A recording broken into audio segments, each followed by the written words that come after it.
Right, hey guys, how are we doing?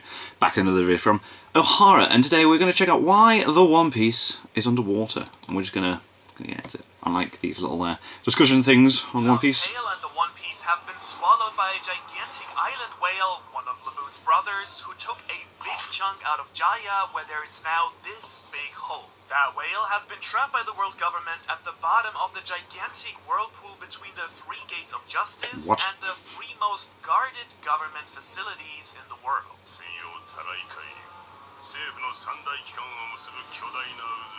What gets you to that conclusion is that whales in One Piece always appear whenever Tail and the One Piece are mentioned. Yeah, I suppose. Or to be more precise, I realized that whales guide Luffy and the Straw Hats towards the right direction. You reckon? It starts as early as Chapter 8, where we see a whale fountain in Orange Town, just as Nami acquires the map of the Grand Line from Buggy. Okay. And then we already have arguably the most important scene in the entire story, as we meet Laboon at the entrance of said Grand Line.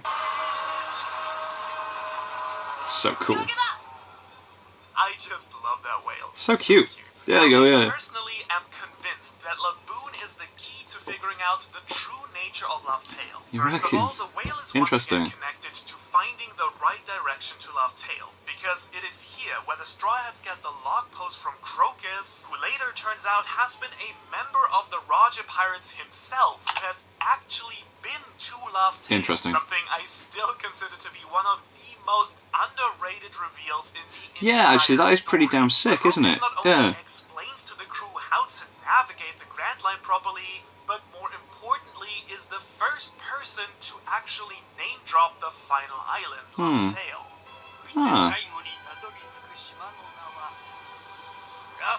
What's up? My name is Maru, and I can't even begin to tell you how excited I am about this theory today. Cool. The more I looked into it, the more it blew my mind.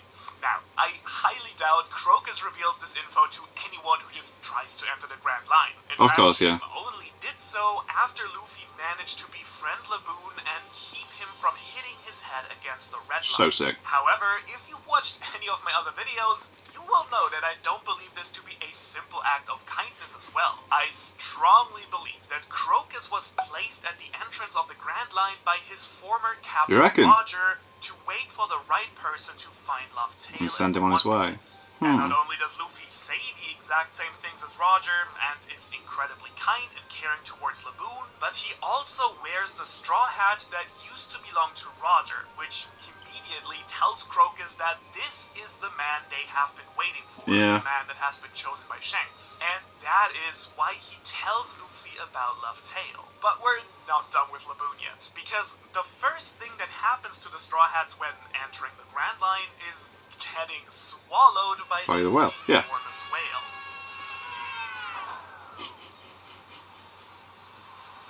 It's a reference to the classic story trope of Jonah and the whale that for example also be found in Pinocchio, who also gets swallowed by a whale and then leaves the whale a changed person. Similarly, it's more than fair to say, I think, that the Straw Hats leave Laboon changed as well. Now, they do. Yeah, because he's like, yay, I'll wait for you guys now. Himself is so gigantic that, as you hopefully remember, he actually has an island inside of him, where Crocus tries to take care of him. The first island of the Grand Line, if you want. And so this is where the idea comes from that the last island might be inside Laboon as well. As far as not Laboon himself, but this connection between whales and Tail quite early, but this theory in particular stems from my favorite Japanese One Piece YouTuber, Yuderon, whose ideas I already have talked about in 2 other massive videos. According to Yuderon, and I personally 100% believe that he is spot on with this, Eiichiro Oda, the author of One Piece, writes his story according to 3 core principles: symbolism, 2 sides of the same coin, and wordplays. The symbol here is of course the whale that represents the journey to Tail, but what I want you to focus on is the second concept. Oda likes to take elements and concepts of before the time skip and then reintroduces them after the time skip in an inverted or mirrored way, which I personally find an because even Totally Not Mark talked about this in his Checkered Fate video, hasn't he? Story like One Piece.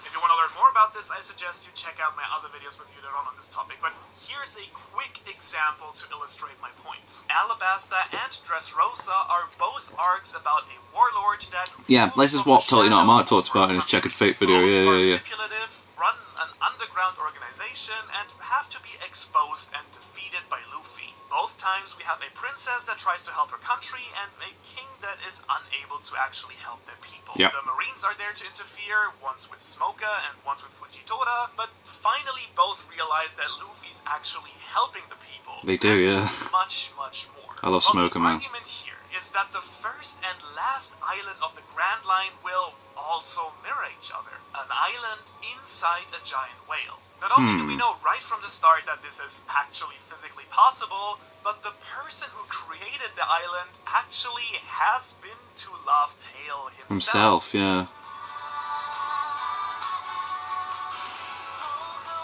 So to me at least, it would make a ton of sense if Crocus actually got inspiration for this from the final island itself. Don't you think? Then there's the name of Laboon's species. He's literally called an island whale. And honestly, that felt very much like in-your-face writing by Oda That's Sensei. very on the nose, isn't it? Look at that scene again from this perspective. And we also know that Laboon is still relatively young in island whale years, so there might just very well be huge, ginormous one. relatives of his out there. Now in general, if you love mythology and fantasy as much as I do, you will probably know that tales of gigantuous whales with islands on their back are very common and part of folklore all over the world.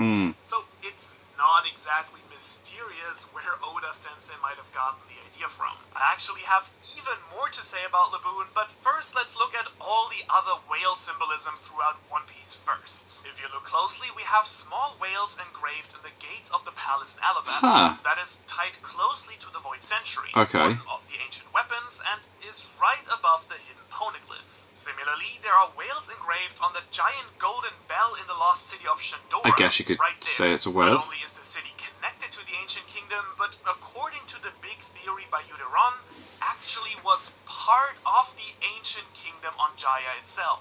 Oh, and doesn't this on top there look a lot like a monkey with a straw hat to you? Just saying. Then we have Whitebeard. I mean, a little bit, yeah. As the Emperor declares that the One Piece is real. One Piece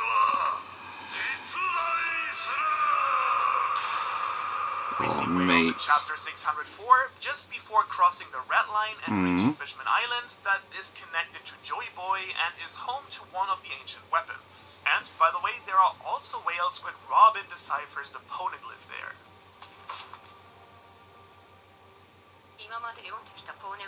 Then, after leaving Fishman Island and entering the New World, the Straw Hats are welcomed by a pod of island whales, mirroring the encounter with Laboon and marking their progress towards finding the last islands. After that, it takes a while for a whale to appear again, but it finally happens on Zou, where there is this giant whale-shaped tree that contains the first road poneglyph pointing the direction to Luffy's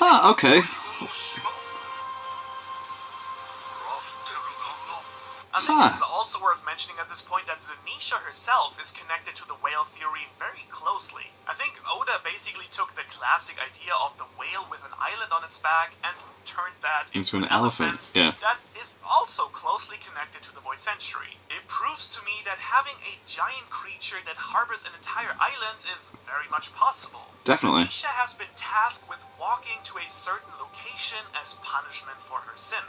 So, could she be looking for a giant whale? Also, I just realized that the road poneglyph is literally inside the giant whale again. Oh my god! Too obvious there, Oda Sensei. This is crazy. The whale symbol is closely connected to anything to do with the ancient kingdom and the Void Century. Alabasta, Shandora, Fishman Island, Zou. The only place left is Wano. But there haven't been any whales in Wano, have there? Well, you might like this one. Take a look at the Kozuki crest. Of course, the main theme here is the crane in the middle. But what do you think about the crossbones around it? To me, they look a lot like whale fins diving into the ocean. very hard to unsee, am I right? Yeah. Now, this might just be a way for Oda to connect all these places, but I think it's actually quite possible that the whale itself was the symbol of the ancient kingdom. I mean, the chapter itself is Inside the titled whale. Inside the Whale. But let's get back to the giant whale that holds Laugh Tale. That rhymes. Because there is a lot more evidence that there is a twin whale to Laboon, another whale just like him that has also eaten an entire island. Well, first of all, the place where Laboon was introduced is called Twin Capes. Twin Capes, okay. Then we have the giant kraken Surume, who lives at the bottom of the ocean and who has a brother that was held hostage by Hody and thus forced him to comply. Yeah.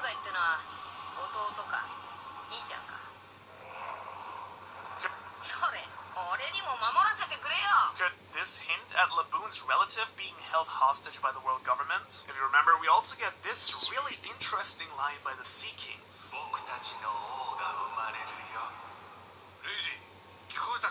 But the most important chapter after the encounter with Laboon is 654, where the Straw Hats finally arrive in the New World. The chapter starts with Luffy catching a fish that is then swallowed by another fish, swallowed by an even larger fish. It's huge. The chapter itself is titled A Pod of Whales, and on the cover features the twins Moss and Kiwi from Water 7, the Risky Brothers, as well as Lola, who we now know also has a twin sister with Chiffon. Yeah. Oh, and the chapter also features an enormous whirlpool that transports the Straw Hats right to a huge pod of island whales.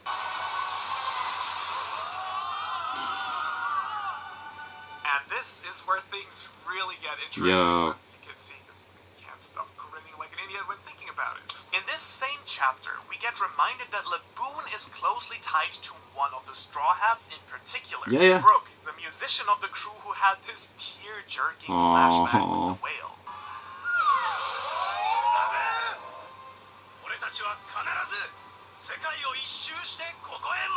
Now in this chapter, Brook of course mistakes one of the whales for Laboon and starts singing the song that always made Laboon happy when he heard it. And we liked it. Binks Sake. And to my absolute astonishment, now that I'm reading all of this again, the other island whales recognize this song and actually start singing as well, which is why they start carrying the Sunny safely to the surface.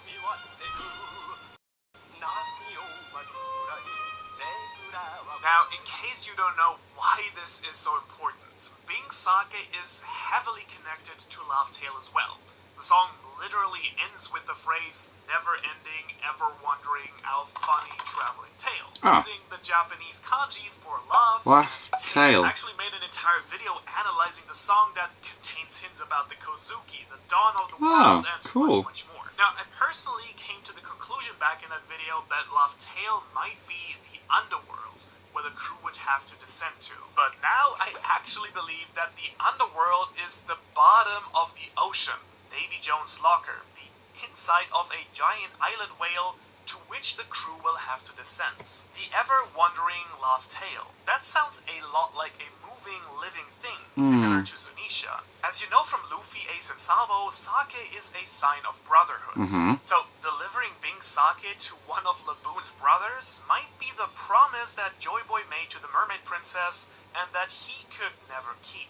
There are also other lines in that song that would fit well to Laugh Tale being underwater. For example, if you lose your nerve, this breath could be your last, but if you just hold on, the morning sun will rise. Holding your breath to go underwater? Then there's also Tsumugi no Sato yo. Tsumugi no Sato is the village of spinning. I originally thought that this refers to the Kozuki spinning the history into the Poneglyphs, which is also supported by the line, the birds sing as they draw circles in the sky. So, to me, that was probably the Kozuki crest. But if Yuderon's idea is true, that the whale is trapped in a giant whirlpool between the gates of justice, the spinning village could literally be Laugh Tale caught in a giant whirlpool, ever moving. Now, before I tell you another crazy detail, if you enjoy this type of content, the secret to getting more of it every single week is subscribing to the channel. Another crazy detail I found is that there is actually a whale yokai in Japanese mythology called Bakekujira, a giant living whale skeleton.